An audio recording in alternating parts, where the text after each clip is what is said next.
Hello,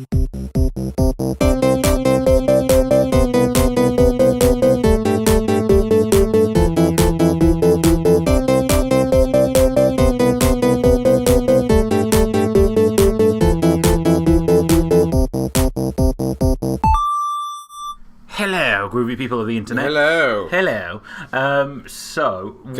Good Lord, your preparation. Oh, we're doing happening in the video. We are doing it on the fly today. So, as you may have seen, we are doing a kind of review, kind of discussion, probably. Yeah. About Rick and Morty. Here in the UK, Channel 4 has got the rights to watch Adult Swim, and that's how I can watch Rick and Morty, because I'm a cheapskate. So I'm at the point in the season when we see evil Morty. Close Rick counters of the Rick kind. Sorry, I was just getting up a little episode list so I don't give him spoilers. So I'm at that point in the series. Yeah. From what I've seen so far, it's a lot of fun. Yeah. I think my favourite character at the moment is just Jerry.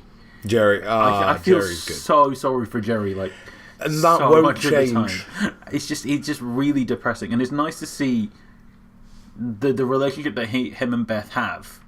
It's just like very much. It's not like a stereotypical one where like they hate each other.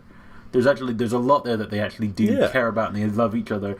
I think one of my favourite episodes so far has been the one where they've got like that universal TV.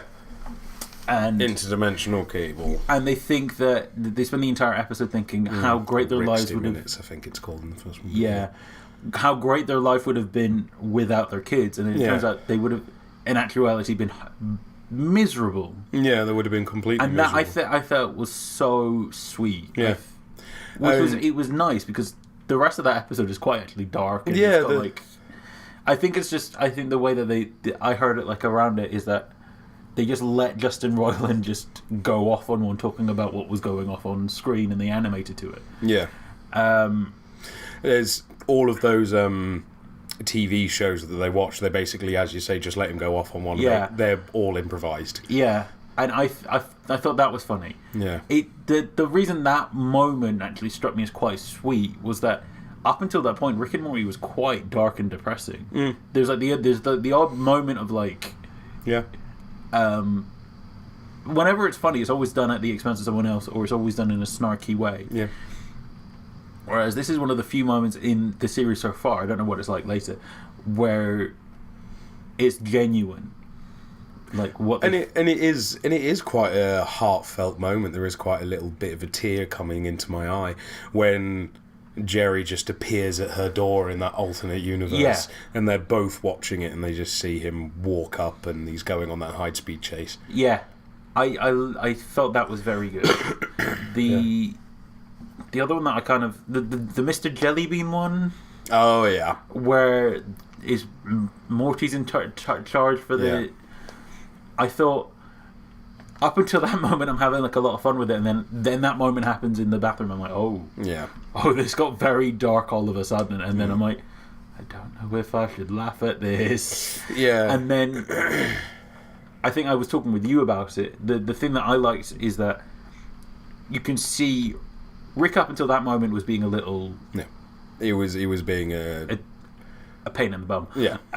Up until that point, and then he just kind of puts everything together, not very, very quickly, non-verbally, and he's a genius. He's Rick. He sees how Morty's feeling. He sees what Mr. Jellybean coming out the toilet. He knows what's just happened, or has an idea, but it's like he doesn't need to know. And it's just that little look that he gives him, where he just goes, "It's okay, everything's fine. And then you don't have to tell me."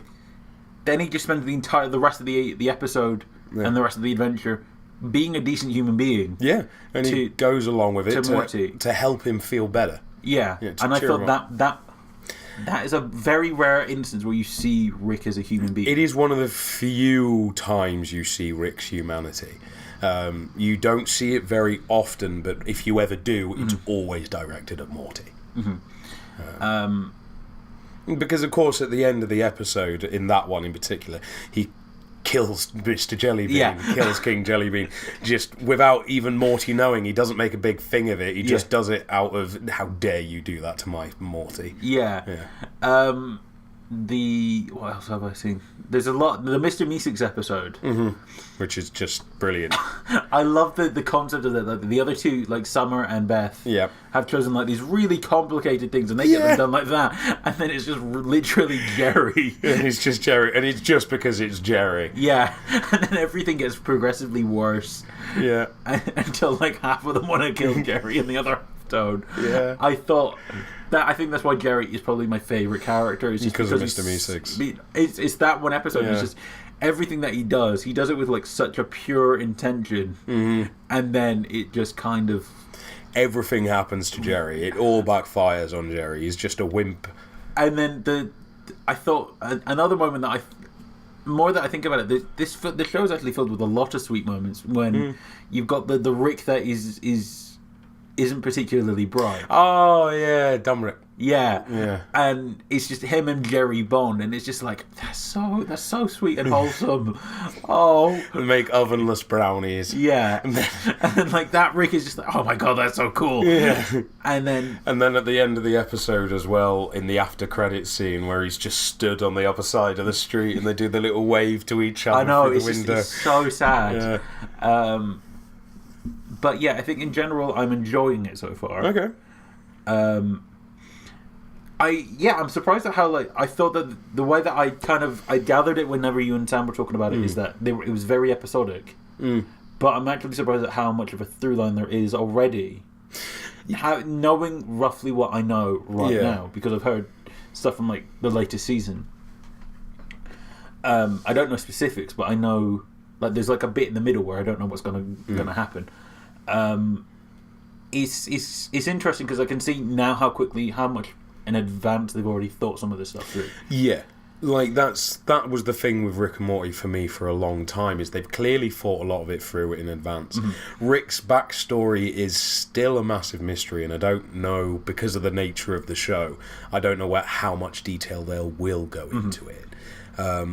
But he wasn't around for an awful lot of Morty's childhood, so there's all sorts of theories going around about where he was and where he's been, and I really love some of them. But now that they've got their 70 episodes, as I said in the previous episode of this, they now finally have a direction they can go if they want to explore that. Yeah. That's kind of where I'm intrigued to see where everything goes. I'm taking it... The way that I'm doing it at the moment is I'm waiting for it to air every couple of weeks, and then I'll do like one binge session where I'll watch like 3 in a row. And that's been good. I think I'm at a stage now where I don't know what's gonna happen. Yeah. I think once I get to season 3, that's when I'm gonna start. Okay, I know roughly what's happening.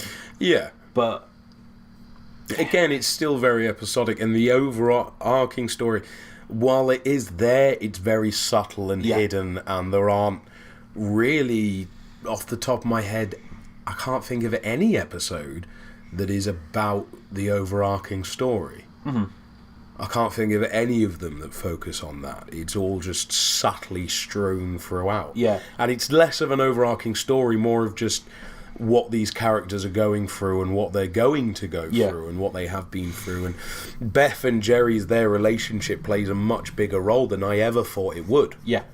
I like that aspect. I like that it is obviously a very troubled relationship. Yeah.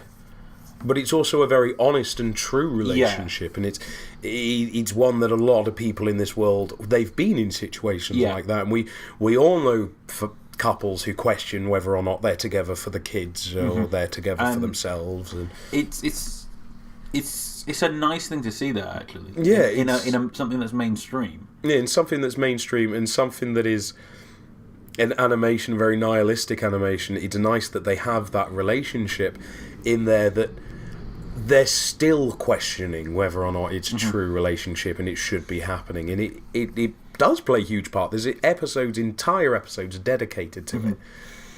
I like one of the things that I found very interesting, I don't know what it's like later, but they do spend a lot of time, at least in the first half of the season, or the ones that I've seen, that emphasize that however much they question it, they're always going to try and make it work. They're always going to try and find their way back to each other. Like the Mr. Meeseeks episode, they end up going to dinner, and it's because Beth helped Jerry that they're able to get out of that one. Yeah. It's the one that we mentioned before, where in the alternate universes they find each other again. The one where they leave their own dimension and they come into one, it's Jerry coming in to save Beth. Yeah.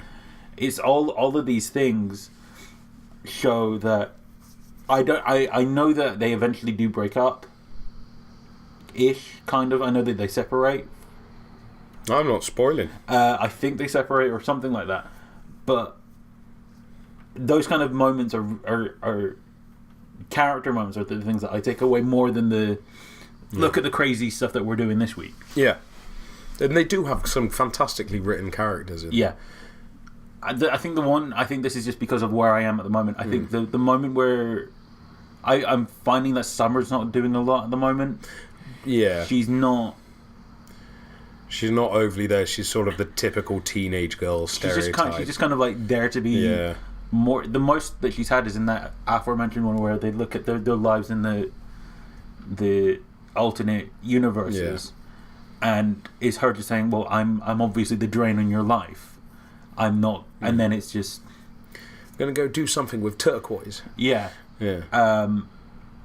And it was Morty again. It was Morty coming in and saying, "No, you actually have value and all of this." Well, he doesn't even say that. He says one of my favourite lines in the shows, which is "Nobody belongs anywhere. No one exists on purpose." And I can't remember the rest of it. It's one of my favourite lines. Now come watch TV. It's I thought I want, because Summers looks like she could have been she has potential to be a very interesting character, and at this moment I'm just kind of like. She does have more to do much later on. Yeah. Like season 2, they start to play around with Summers a bit more. I think Summer safe. I think at the moment I'm invested in it. It's probably about if I had to give it a score right now, it's probably like a 7. Okay. It's not like the best thing I've ever seen, but I'm like I'm intrigued to keep going. Yeah. Okay, that's interesting. 7. Yeah. No, that's fair enough. That's high enough. Yeah. It's. I think I'm trying to keep my expectations pretty low. Yeah. I mean, wait until like I've watched a whole bunch, and then we do another one of these, and I'll be like, Yeah. I don't want to be one of those people that scream at like McDonald's people about nobody wants to be because like that's that. Just that was just juvenile, and you give us all a bad name if you did that. Go and be shot. And on that note, thank you for watching. If you like what we do here, like, share, subscribe, have a pot of tea, all of that. Not in your mouth. Right. Bye.